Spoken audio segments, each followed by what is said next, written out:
അതെ. ഈ പറഞ്ഞ പോലെ ഇപ്പം പുതിയ സിനിമ അല്ലേ, നമ്മൾ ഏറ്റവും പ്രതീക്ഷ വെക്കുന്ന സിനിമയാണ്.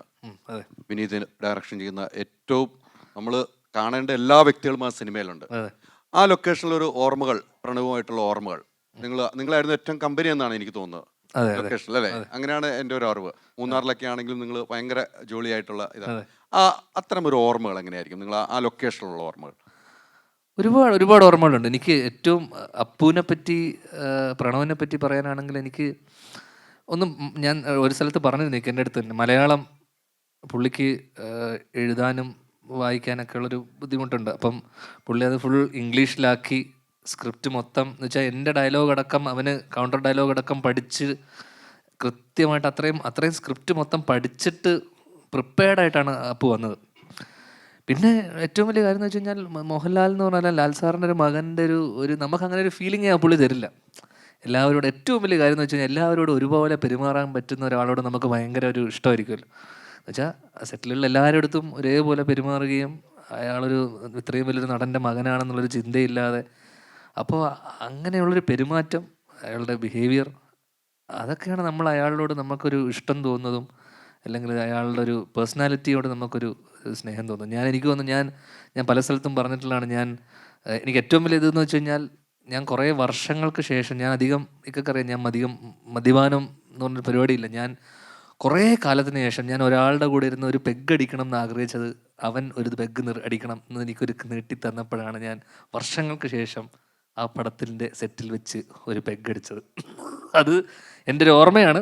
കാരണം എന്ന് വെച്ച് കഴിഞ്ഞാൽ നമ്മൾ ചിലപ്പോൾ ഒരു കമ്പനി കൂടണം എന്നൊക്കെ ആഗ്രഹിക്കുന്ന ചില ആൾക്കാരുണ്ടല്ലോ, ഈ ആളുടെ കൂടെ ഒരു കമ്പനി കൂടാന്നൊക്കെ. അങ്ങനെ ഞാൻ വർഷങ്ങൾക്ക് ശേഷം അവൻ്റെ കൂടെ ഇരുന്നിട്ടാണ് ആദ്യമായിട്ട് അവനൊരു ഡ്രിങ്ക് ഓഫർ ചെയ്ത് തന്നപ്പോൾ അവൻ അന്ന് ഇതൊരു ഓർമ്മ പോലെ പറഞ്ഞതാണ്. എന്ന് വെച്ചാൽ ഞങ്ങൾ രണ്ടുപേരും കള്ളു കുടിച്ച് അവിടെ അലമ്പുമായിരുന്നെന്നല്ല, പക്ഷേ അത് ആ ഒരു സെഷൻ അന്നത്തെ രാത്രി ഭയങ്കര രസകരമായ ഒരു രാത്രിയായിരുന്നു. പിന്നെ ഞങ്ങൾക്ക് അധികം സമയം ഉണ്ടായിരുന്നില്ല. കാരണം 6 മണിക്ക് എല്ലാ ദിവസവും 6 മണിയാകുമ്പോൾ ഷൂട്ടിന് വിളിച്ച് കൊണ്ടുപോകുന്ന ഒരു കൃത്യം 6 മണിക്ക് ഫസ്റ്റ് ഷോട്ട് എടുത്തിരുന്നൊരു സെറ്റായിരുന്നു. എല്ലാ ദിവസവും 9 ഒരു ഷൂട്ടുണ്ട്. അപ്പം ഏറ്റവും നല്ല ഓർമ്മകളാണ് ആ 40 ദിവസത്തോളം അപ്പുവായിട്ടുള്ളത്. തീർച്ചയായിട്ടും ഒരു സിനിമാ കുടുംബത്തിൽ നിന്ന് തന്നെയാണ് വരുന്നത് അല്ലേ. അതെ. തുടക്കം മുതൽ അച്ഛൻ സിനിമയിൽ, നിങ്ങൾ രണ്ടുപേരും സിനിമാ കുടുംബത്തിൽ. ഒരു സിനിമ ശ്രീൻ ചേട്ടൻ ഇല്ലായിരുന്നെങ്കിൽ ഒരു സിനിമയിൽ എത്താൻ ധ്യാന് കഴിയുമായിരുന്നു? ഇല്ലായിരുന്നെങ്കിൽ എന്നുള്ളൊരു ചിന്ത നമുക്ക് ആ ചോദ്യം ഇല്ലല്ലോ, കാരണം ഉണ്ടല്ലോ. അപ്പോൾ സിനിമാക്കാരനായിരുന്നില്ലെങ്കിൽ, ശ്രീചേട്ടൻ സിനിമാ നടനായിരുന്നില്ലെങ്കിൽ, അല്ലെങ്കിൽ സ്ക്രിപ്റ്റ് റൈറ്റർ ഇല്ലായിരുന്നെങ്കിൽ, അങ്ങനെയാണ് നമ്മൾ അങ്ങനെ ഒരു മേഖലയെ കുറിച്ച് നമ്മൾ ചിലപ്പോൾ ചിന്തിക്കുക പോലും ഇല്ലല്ലോ. ഒരു ഔട്ട്സൈഡർ എന്നുള്ളത് നമ്മൾ ഒരിക്കലും ചിലപ്പോൾ നമ്മളൊരിക്കലും സ്വപ്നം എത്തിപ്പെടാൻ പറ്റാത്തൊരു മേഖലയായിട്ട് നമുക്ക് ഫീൽ ചെയ്തേനെ. ഡെഫിനറ്റ്ലി അങ്ങനെ ഒരു പ്രോബബിലിറ്റിനെ പറ്റി നമ്മൾ ചിന്തിക്കുന്നില്ല. ബിക്കോസ് നമ്മൾ ജനിച്ചപ്പോൾ മുതൽ ശ്രീനിവാസൻ്റെ മകനാണല്ലോ. അപ്പോൾ അതുകൊണ്ട് ആ ചോദ്യത്തിന് പ്രസക്തി ഇല്ല. ആ പ്രസക്തി ഇല്ലാത്ത ചോദ്യത്തിൽ നിന്നും പ്രസക്തിയുള്ള ചോദ്യത്തിലേക്ക് തന്നെ പോകാം. ഈ ഇടയ്ക്കാണ് വലിയൊരു വിവാദമായി ഒരു ട്രോളുകൾ ഉൾപ്പെടെ ഇറങ്ങിയ മാതൃഭൂമിയുടെ ഒരു ഫെസ്റ്റിവലുമായി ബന്ധപ്പെട്ട് പോയി ധ്യാൻ സംസാരിക്കുമ്പോൾ എനിക്കൊന്നും അച്ഛനെ കുറിച്ചാണ് കൂടുതൽ സംസാരിച്ചത് അവിടെ. അതെ, കാരണം എനിക്ക് തന്ന വിഷയം അവിടെ മാതൃഭൂമിയുടെ ലിറ്ററേച്ചർ ഫെസ്റ്റ് ആയിരുന്നു. അപ്പോൾ എനിക്ക് തന്ന വിഷയം അച്ഛനും ഏട്ടനും ഇടയിൽ ധ്യാൻ എന്നുള്ളത് ടോപ്പിക്. തീർച്ചയായിട്ടും. അപ്പോൾ സ്വാഭാവികമായിട്ടും സിനിമയിൽ നിന്ന് വരുന്നില്ല വിഷയം. അപ്പോൾ ഓഫ് ടോപ്പിക്ക് പോവാതിരിക്കാൻ അവർ ചോദിച്ച ചോദ്യങ്ങളും അച്ഛനും ഞാനും തമ്മിലുണ്ടായിട്ടുള്ള സിനിമയ്ക്ക് മുന്നേ ഉള്ള ഞങ്ങളുടെ കുറച്ച് കാര്യങ്ങളാണ് അതിൻ്റെ മോഡറേറ്റർ ആയിരുന്ന അനൂപ് എന്ന് പറഞ്ഞ ആൾ ചോദിച്ചു. നല്ല ബന്ധമാണ്. ഞങ്ങളെ പഴയ കൈരളിയുടെ നവ്യ നായരുടെ ഇന്റർവ്യൂ എടുത്തത് പുള്ളിക്കാരനാണ്. പുള്ളിക്ക് അത്യാവശ്യം ഞങ്ങളുടെ കുടുംബത്തിലെ കാര്യങ്ങളൊക്കെ അറിയാവുന്ന ആളോ. അപ്പോൾ പുള്ളി എന്നോട് ചോദിച്ച അതിനെക്കുറിച്ചായിരുന്നു കൂടുതലും. അല്ല, അവിടെ ചോദിച്ചു കഴിഞ്ഞപ്പോൾ ധ്യാന്റെ മറുപടി അച്ഛനെ കുറിച്ച്, അച്ഛന്റെ സ്വഭാവങ്ങളാണ് പറയുന്നത് അല്ലെ. അച്ഛൻ ധ്യാനുമായിട്ടുള്ള വിഷയങ്ങൾ, ധ്യാനുമായിട്ടുള്ള എന്തോ പറയാവുന്ന എല്ലാം പറഞ്ഞു, ഓപ്പണായിട്ട് ഒന്നും മറച്ചു വെക്കാതെ പറഞ്ഞു. അവിടെ വെച്ച് ഒരു പ്രായം ചെന്ന ഒരാൾ ധ്യാൻ്റെ അടുത്ത് അച്ഛനെ കുറിച്ച് ചോദിച്ചപ്പോൾ ഞാൻ കൃത്യമായി എൻ്റെ അച്ഛനെ കുറിച്ച് എനിക്ക് അറിയുള്ളൂ, താങ്കൾക്ക് അറിയില്ലെന്നാണ് ചോദിച്ചത്. കൃത്യമായിട്ടും അച്ഛനെ കുറിച്ച് ധ്യാന് മാത്രമേ അറിയുള്ളൂ, അച്ഛൻ്റെ സ്വഭാവം എന്താണ്, വീട്ടിൽ വളർന്ന ധ്യാനേ അറിയുള്ളൂ. അങ്ങനെ പറഞ്ഞു കഴിഞ്ഞപ്പോൾ എനിക്ക് തോന്നുന്നു കൂടുതലും അച്ഛൻ്റെ മോശവശങ്ങളാണ് കൂടുതൽ പറഞ്ഞത്. അച്ഛൻ്റെ ഒരു പോസിറ്റീവ് വശങ്ങളൊന്നും അവിടെ, കാരണം 45 മിനിറ്റിനുള്ളിൽ ആ സെഷൻ തീർന്നു പോയി. നല്ലത് പറയുന്നതിന് മുന്നേ പരിപാടി കഴിഞ്ഞു പോയി. നല്ലത് ഞാൻ പറയാനിരിക്കുകയായിരുന്നു. വേണമെങ്കിൽ ഇതിൽ ഞാൻ പറയാം കേട്ടോ.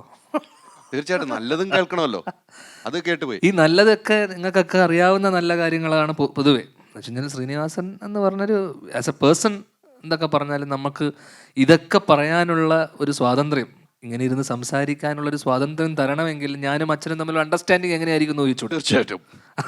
അപ്പോൾ അല്ലെങ്കിൽ ഒരിക്കലും ഞാൻ അത് കഴിഞ്ഞാൽ പിറ്റേ ദിവസം ഞാൻ നേരെ എൻ്റെ വീട്ടിലേക്കാണ് പോയത്. അവിടെ അച്ഛൻ വാതുക്കൽ അല്ലെങ്കിൽ വീട്ടിൽ ഹാളിൽ പേപ്പർ വായിച്ചിരിപ്പുണ്ട്. സ്വാഭാവികമായിട്ടും അവിടെ ആ പരിപാടി കഴിഞ്ഞ ഉടനെ ഇവിടെ വിളിച്ചു പറയാൻ അച്ഛന് മാതൃഭൂമിയിൽ ആൾക്കാരുണ്ട്, ഇവൻ ഇവിടെ ഇങ്ങനെ പറഞ്ഞിട്ടുണ്ടെന്ന്. പക്ഷേ അങ്ങനെ ഒരു പരിപാടിയെ നടന്നിട്ടില്ലാത്ത രീതിയിൽ ഞങ്ങൾ കാണുന്നു. എവിടെയായിരുന്നു എന്ന് ചോദിക്കുന്നു. ഞാൻ ഇങ്ങനെ ഒരു പരിപാടിക്ക് പോയി എന്ന് പറയുന്നു. എല്ലാം പുള്ളി അറിഞ്ഞിട്ടുണ്ട്. പക്ഷേ അതിനെക്കുറിച്ചൊരു ചർച്ചയോ അതിനെപ്പറ്റി ഒരു സംസാരവും ഇല്ല. അതാണ് ഏറ്റവും വലിയ കാര്യം. കാരണം അതിനെക്കൂടെ ചർച്ച, നീ എന്നെപ്പറ്റി അവിടെ പോയി കുറ്റം പറഞ്ഞല്ലടാ എന്ന് ചോദിച്ചിരുന്ന അവിടെ എൻ്റെ അച്ഛൻ അങ്ങനെ ചോദിക്കില്ല. അതാണ് അതിൻ്റെ വ്യത്യാസം. ഇതിനു മുമ്പ് അച്ഛൻ അങ്ങനെ ചോദിച്ചിട്ടുമുണ്ട് അല്ലേ? ഒരിക്കലും ചോദിച്ചു സംസാരിച്ചില്ല. അങ്ങനെ ഒരിക്കലും ഇല്ല. അല്ല, ധ്യാൻ്റെ ഒരു യാത്ര, അച്ഛൻ ഒരു വഴക്ക് പറഞ്ഞ ആ ഒരു സംഭവത്തിൽ നിന്ന് ധ്യാൻ ഒരു യാത്ര പോകുന്നു, വീട്ടിൽ നിന്ന് ഇറങ്ങുന്നു എന്ന് പറഞ്ഞു പോയത്. അത് ഒരിക്കലും പുള്ളി എന്നെ പുറത്താക്കിയതല്ല, ഞാനായിട്ട് ഇറങ്ങി സ്വയം പുറത്തായതാ.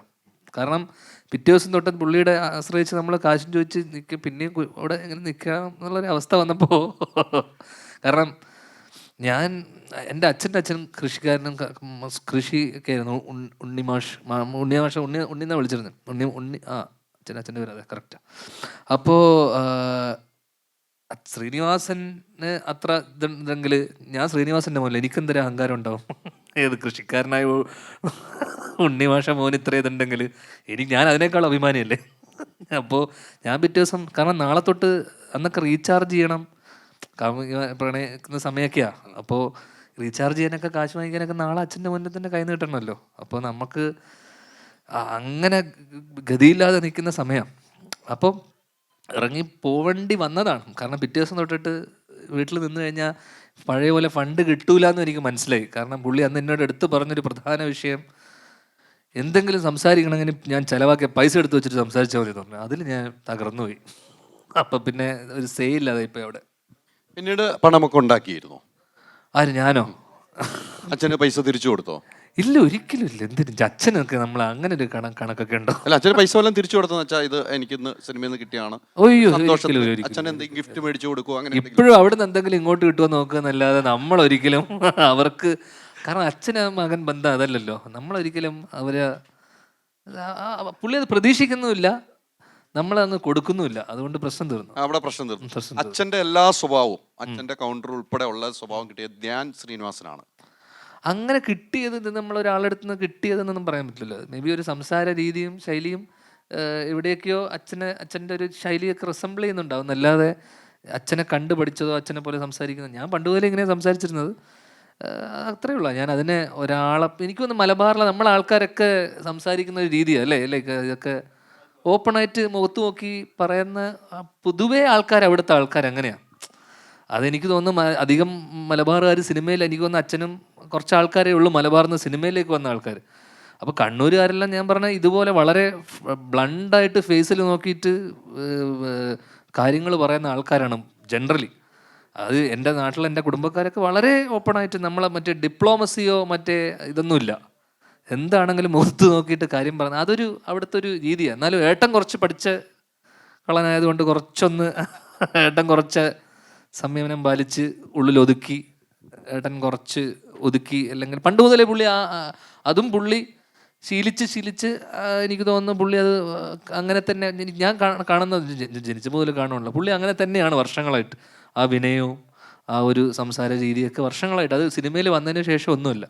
പുള്ളി വളരെ സൈലൻറ്റ് ക്വയറ്റ് ആയിട്ടുള്ള ആളാണ് പൊതുവെ. അതൊരു വളരെ നേച്ചറാണല്ലോ. അല്ലെങ്കിൽ ഞാൻ കണ്ട മിക്ക നമ്മുടെ നാട്ടിലെ ആൾക്കാർ, എൻ്റെ അമ്മ ഉൾപ്പെടെയുള്ള എല്ലാവരും ഇങ്ങനെ തന്നെയാണ്. ഇങ്ങനെ തന്നെയാണ്. ആണ് പിന്നെ.